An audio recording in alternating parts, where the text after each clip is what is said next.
अब क्या हुआ, यही जो कथा आपको पुरुरवा और उर्वशी की सुना रहे हैं, ये वेद में भी ज्यों की त्यों है। भागवत में तो आई है, लेकिन वेद में भी। असल में वेदों का उपभ्रंगण करने के लिए ही पुराण है। वेदों में जो कथाएं आती हैं उनको ही विस्तार से पुराणों में सुनाया जाता है। उर्वशी स्वर्ग चली गई। उर्वशी के बिना राजा विह्वल हो गए। बहुत समय बाद वो उनको कुरुक्षेत्र में मिली। पुरुरवा और उर्वशी के कई सूक्त मंत्र ऋग्वेद में मिलते हैं। उन्होंने कहा कि तुम्हारे बिना मुझको भेड़िए खा जाएंगे।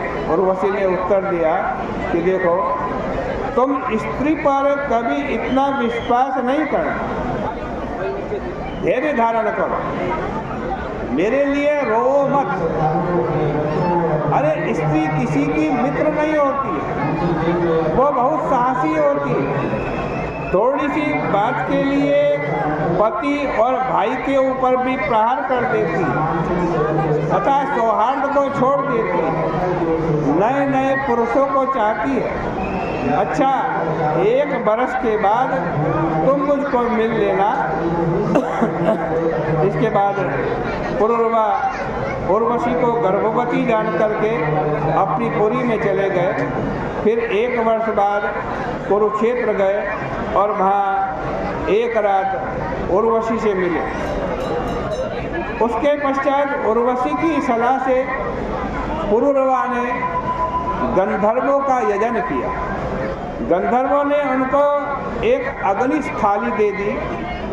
वे इतने मतवाले हो गए थे कि उन्होंने उसी को उर्वशी मान लिया। जब उन्हें होश आया तब वह थाली वन में रख करके अपने घर लौट आए। त्रेता युग आने पर जब उनको कर्मबोध का प्रादुर्भाव हुआ तब वे स्थाली स्थान पर गए। वहाँ समीगर्भ अश्वत्थ को देखकर उन्होंने अरणियाएँ बनाई। उन्होंने अधरा अरणी को उर्वशी माना और उत्तरा अरणी को स्वयं मैं हूँ, ऐसा कह करके पुत्र का ध्यान करते हुए अरणी का मंथन किया। मंथन से अग्नि की उत्पत्ति हुई। उस अग्नि को ही अपना पुत्र बना लिया उन्होंने और उर्वशी लोक प्राप्त करने की इच्छा से उसी अग्नि के द्वारा अग्नि की आराधना की।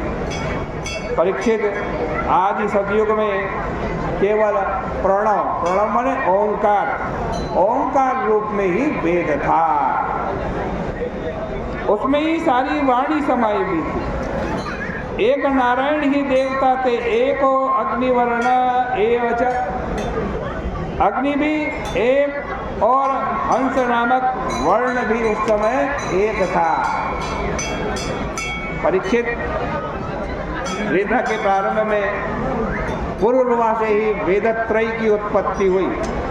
उन्होंने अग्नि को पुत्र बना करके गंधर्व लोक की प्राप्ति की। 11वें स्कंद में यह कथा फिर से आने वाली है, जिसमें बताया कि अंत में पुरुरवा को उर्वशी से वैराग्य हुआ और उन्होंने उसकी गाथा गाई। संसार के भोग चाहे जितने भी हों, उनसे देखो कभी तृप्ति नहीं हो सकती। अनंतो गत्वा उनसे बेचैनी जरूर होगी। देखो, आप इस बात को जरा सीधे सीधे समझे। यह तो साफ ही है कि जो हमारा मन है ना, ये कहाँ है? हमारा मन शरीर के भीतर है। सब लोग इस बात को समझते हैं। देखो, यदि आप बाहर की वस्तु से प्रेम करेंगे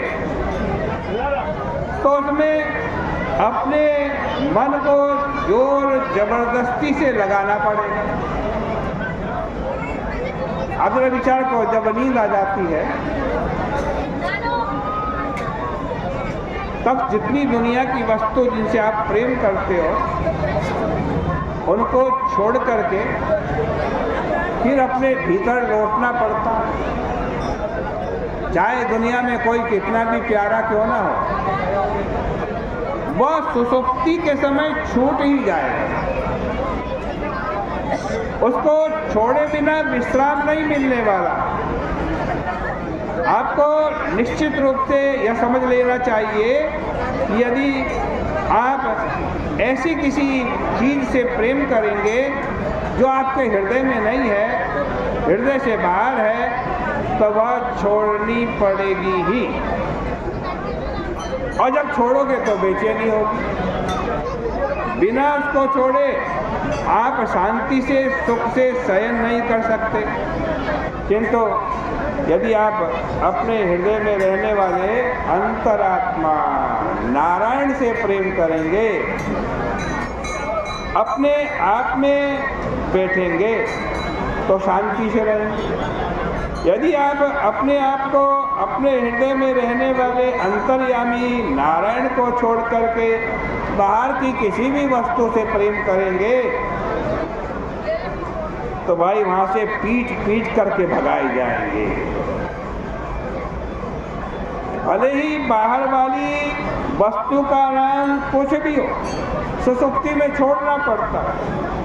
देखो, जब पति पत्नी या पिता पुत्र दोनों एक साथ पलंग पर लेटते हैं, तब क्या एक को दूसरे की याद रहती है? सुसुप्ति में सो जाते हैं तो एक हाथ में 1000 रुपए की गड्डी है, अब पकड़े पकड़े सो गए तो हाथ से छूट जाए। इतना प्रेम करते तब भी छूट जाए। संसार में सोने, चांदी, मकान, स्त्री, पुत्र, मित्र आदि से जितना भी प्रेम है वह तो उसी तरह है जिस प्रकार हम प्याऊ या क्लब में किसी के साथ दोस्ती करके घंटे आधा घंटे बातचीत कर लेते हैं और फिर उसको छोड़ करके हमको चल देना पड़ता है। बाहरी वस्तु के प्रति जो भी प्रीति है उसको छोड़ना ही पड़ेगा। इसलिए पुरुरवा को अंत में उर्वशी से वैराग्य धारण करके अपने आत्मा का, परमात्मा का साक्षात्कार करना पड़ा। इस प्रकार श्रीमद् भागवत महापुराण के 9वें स्कंद का ये 14वां अध्याय भी परिपूर्ण होता है। आगे की चर्चा कल के प्रसंग में आपके सामने